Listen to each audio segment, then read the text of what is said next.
Hey there gamers. Today I have a quick guide on some controller keybinds, as well as some useful custom settings that you can do with DS4Windows. So first of all, with the keybinds, you can see on the top left of my screen what buttons I'm pressing. So the most important keybind that you probably need is rebinding jump from X to R1, as well as rebinding your crouch from square to L1. Can be the other way around, whichever suits you best. But the reason why you want to do this is because you want to be able to look around while you crouch or while you jump. And for the next part, I'll be recommending a setting so that you can bind multiple buttons to your triggers.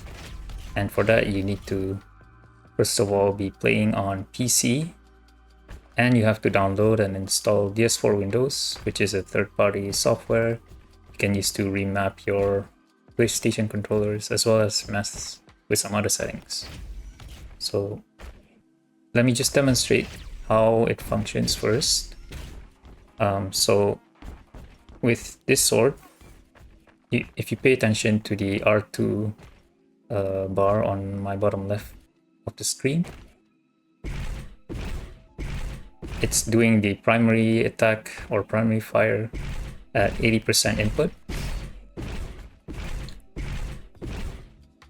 And if I go further than 80%, it will do the alternate fire.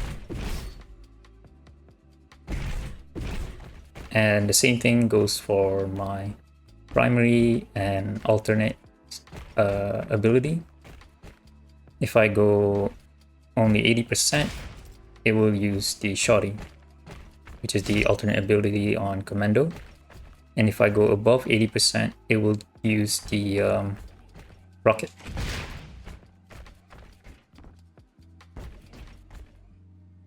Hope that makes sense. So if you want to do this double button setting for your PlayStation controller, you have to download DS4, install it, and now you're going to follow what I'm doing. So create a new profile in DS4 and go to access config, scroll down until you see the left and right trigger setting, L2 and R2. So you want to pay attention to this two-stage mode. Normally it's disabled, so each button is just, well, L2 is going to be L2 and R2 is going to be R2. But you want to switch them either to normal or hip fire, but these are the settings I use, and I recommend for fire and alternate fire that you use the normal two-stage mode, which means that, well, you can read the text. Actually, I'll read it with you. It activates the soft pull action under the maximum output and the full button action when it reaches the maximum value. The normal two-stage mode works pretty self-explanatory, but the hip fire is a bit more complex. Basically, it will use a delay to detect the position of the trigger. So in my case, I set it to 45 milliseconds. So after 45 milliseconds, the controller will check at which stage the L2 button is at. It triggers the, it starts the delay when I have an input. If my input is above 0, it will start the delay. So if I press L2 fast enough and reach the maximum output before 45 milliseconds, I should be able to fire my rocket without triggering my secondary ability. Now for the even more tricky part, you can try to use the trigger effect. So full click means that at around 50% input, your controller will have some resistance. So that way you have a way to separate the primary and alternate ability. You can also do that for your weapon.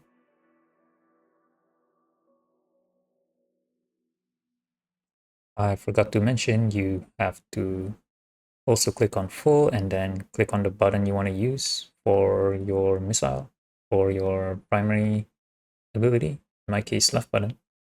And for my right trigger, the full button is going to be the B button, which is my alternate fire. I also have my dead zone to be a little more than 0 because I want to have a little bit more time to reach the full button without triggering the hit fire delay too early.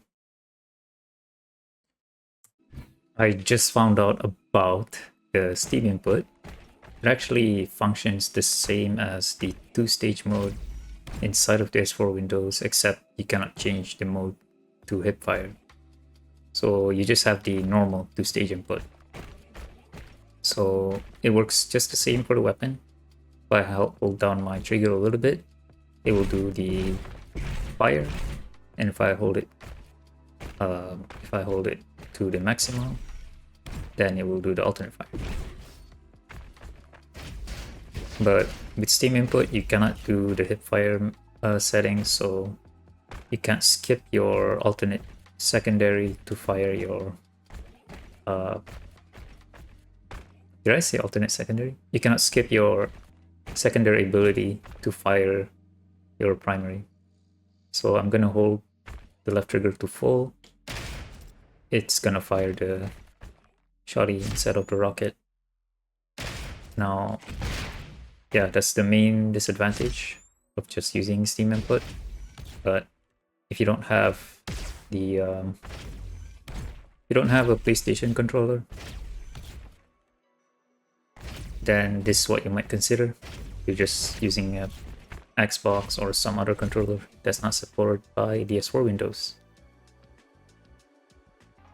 If the trigger effect in DS4 is too strong for you, let's say the resistance is too strong for you, I recommend you try out ESX, which is the paid software you can get from Steam. You can use it to remap your controller as well as adjusting the trigger resistance. You can't do that in DS4Windows, but keep in mind this is a paid software. So the way I have it set up right now is for my left trigger, I have a resistance strength of 3, starting at position 6 and ending at position 7. So if you pay attention again to the bottom left side of my screen, there is a resistance right here, which is at position 6. And if I go further than that, that's when it triggers the rocket.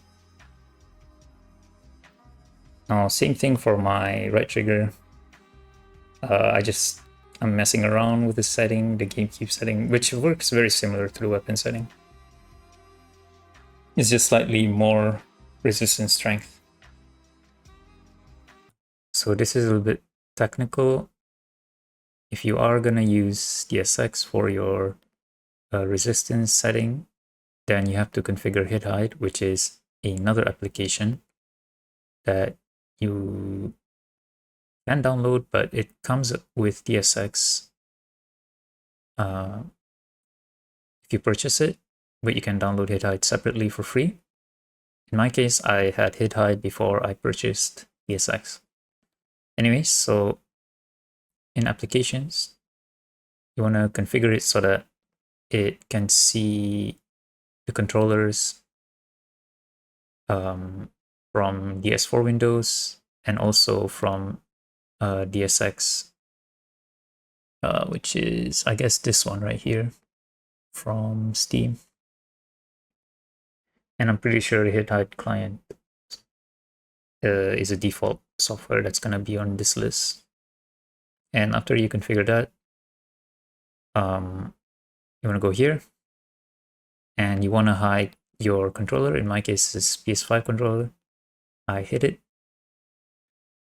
Ignore these controllers. These are my other controllers that I'm not connected to right now. And right now, DS4 is emulating my PS5 controller as an Xbox 360. And this is my current active controller, which I'm not hiding. It's active. And in DSX, you want to keep your virtual device to native mode. Otherwise, you're going to have conflicting active controllers. Let's say I'm emulating it as a DS4. Now I have two active controllers and you might suffer from double input and things might not work properly. So yeah, keep it in native mode. You should be fine. Also, don't forget to enable native mode configuration.